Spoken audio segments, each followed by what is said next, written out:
இந்த ஜோதிடம் என்பது எனக்கு 11 வயதிலிருந்து என் தாத்தா சொல்லி, எங்கள் அம்மா கூறி, என்னுடைய நண்பர்களுடைய தகப்பனார்கள்லாம் சொல்லி எனக்கு அதில் ஒரு ஈடுபாடு வந்தது. ஆனால் இருந்தாலும் படிப்பு இந்த 20 வயது வரும் பொழுது எதையுமே நம்பாமல் ஒரு ஆராய்ச்சி வரும்ல அல்லவா, அந்த டீனேஜ் முடிஞ்சு அந்த நேரத்தில் நாத்திகர்கள், ஆன்மீகவாதிகள், வானசாஸ்திரங்கள், கம்யூனிசம் போன்றவைகள் எல்லாம் படித்து அவற்றையெல்லாம் ஆராய்ச்சி செய்து ஜோதிடத்தையும் ஆராய்ச்சி செய்து இப்படி நான் நிறைய ஆய்வுகளை செய்தேன். என் குடும்பம் மட்டுமல்ல, முதலில் என்னுடைய குடும்பம், அப்புறம் நண்பர்கள், அப்புறம் தெரிந்தவர்கள், அப்புறம் சினிமாக்காரர்கள், அரசியல்வாதிகள், அப்புறம் சிறைச்சாலைக்கு சென்று அவர்களுடைய ஜாதகங்களை எல்லாம் வாங்குவது, இன்னும் பல்வேறு விதமான வாழ்க்கை தரத்தில் இருக்கக்கூடிய எல்லாருடைய ஜாதகத்தையும் வாங்கி ரொம்ப வருடம், ஏறக்குறைய குறைந்தது ஒரு 35 வருடங்களாக நான் ஆய்வு செய்தேன். அதில் என்ன அப்படின்னு கேட்டிங்கன்னா, சுருக்கமாக இந்த கடவுளா, இயற்கையா, நவகிரகங்களா, இல்லை டோட்டல் பிரபஞ்சமா, யூனிவர்ஸ். ஆனால் என்னமோ நம்மளை ஒன்று ஆட்டி வைக்குது, அதில் சந்தேகம் கிடையாது. நம்மளுடைய செயல்கள் ரொம்ப குறைவு.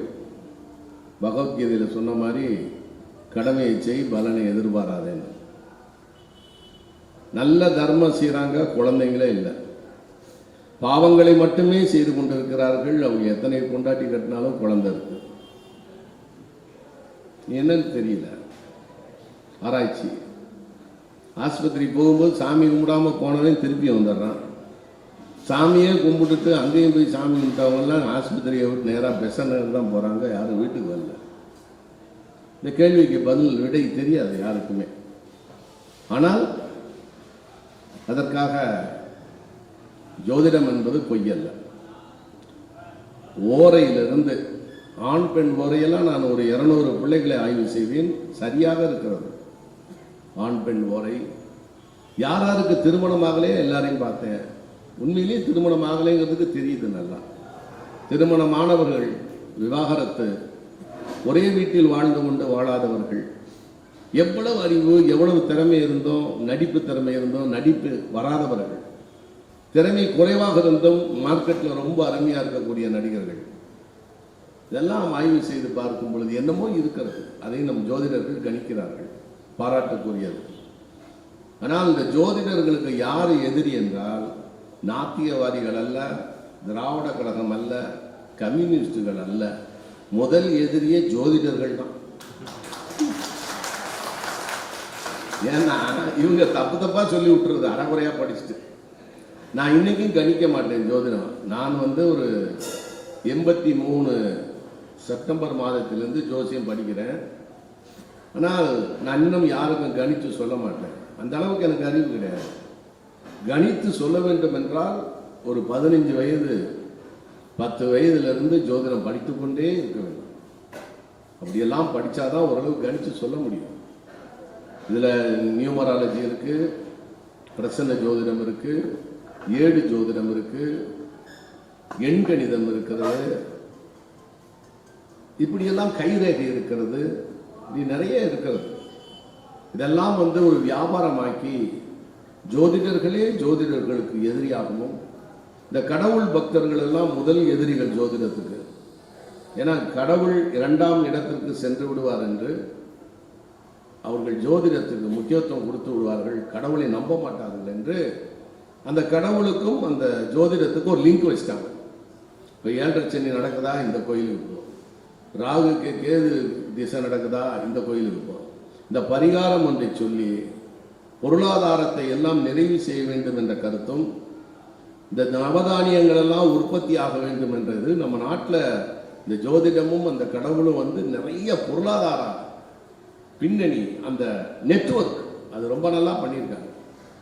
ஆனால் ஜோதிடத்தை நம்பாதீர்கள் என்று ஒரு நாத்திகர்களோ கம்யூனிஸ்டுகளோ சொல்லுவதை விட, இந்த ஜோதிடர்கள் இன்னொரு ஜோதிடரை குறை சொல்லுவதும் அது ரொம்ப தப்பு.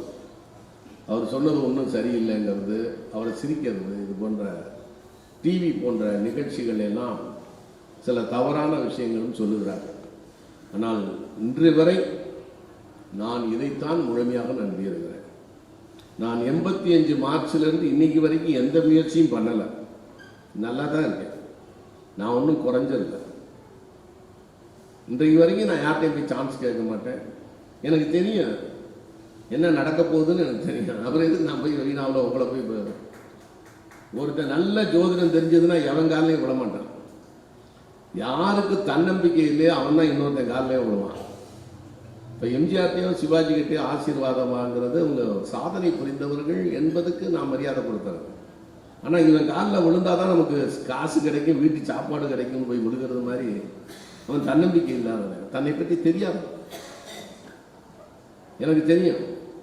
நானும் ஒரு 7.5 ஆண்டுகள் 7.5 சனியில் போராடி பார்த்தேன். ஒன்றும் நடக்கலை. அடுத்து முயன்றாலும் ஆகும் நாளன்றி எடுத்த கர்மங்கள் ஆகா. உடம்பெல்லாம் விளக்கணை தடவிட்டு ஒரு தெருவெல்லாம் உருண்டாலும் ஆத்து மணல்ல உருண்டாலும் ஒற்றை மண்ணு தான் ஒட்டும். எவ்வளவோ பேர் நம்ம பார்த்துருக்கோம். நடிகர்கள், அரசியல்வாதிகள் என்னென்னமோ யாகம் பண்ணாங்க. ஏதாவது நடந்ததா? ஒன்றும் நடக்கும். ஒண்ணுமே கூப்பிடாம இருக்கா, நல்லா வாழ்ந்துட்டு இருக்கான். இதுவே இது போன்ற விஷயங்களில் இன்னும் நம்மளுடைய பண்ட இந்த பிரம்மசூத்திரம்னு ஒன்று இருக்கு. அது படிச்சீங்களான்னு தெரியாது.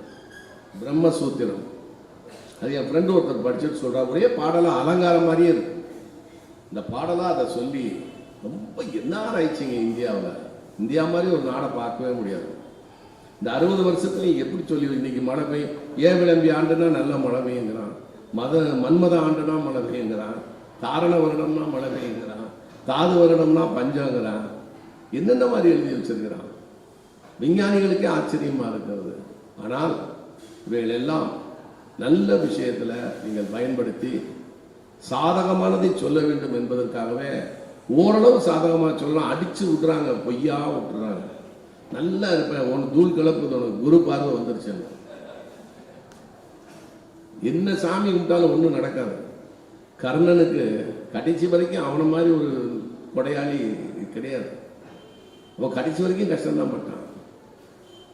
எவ்வளவோ மகாபாரதம், ராமாயணம் எல்லாம். அதனாலதான் அவர் சொன்னார், நண்பர், என்ன சாமி கும்பிட்டாலும் நல்ல சோதனை. கடவுளே அதுதான் இந்து மதத்துல கடவுள்களுக்கு பூரா சோதனை. 10 குரு அமருங்காரன் ஈசன் திருவோட்டில் பிச்சை, 10 சனி அமருங்காலம் வாலி பட்டம் இழந்தான், 12 சனி அமருங்காலம் ராவணன் முடி துறந்தான், 6 குரு அமரும் காலம் துரியோதனன் படை தோத்தது.